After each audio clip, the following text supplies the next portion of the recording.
अगर आपने किसी से सच्ची मोहब्बत की है ना तो हमारा चैनल जरूर सब्सक्राइब कीजिएगा।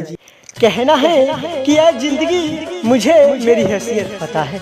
ऐ जिंदगी मुझे मेरी हैसियत पता है, तू बेवजह मुझे सताया ना कर, मैं भी इंसान हूँ, मैं भी इंसान हूँ, कोई पत्थर नहीं, हर बार मुझे रुलाया ना कर, एक बार जान ही मांग ले,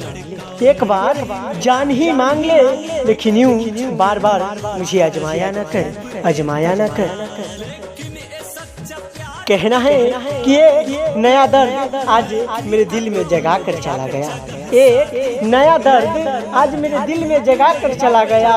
आज रात फिर वो मेरे सपने से आकर चला गया, जिसे हम ढूंढते रहे, जिसे हम ढूंढते रहे लोगों के भीड़ में, मुझसे वो आज नज़र चुरा कर चला गया, नज़र चुरा कर चला गया।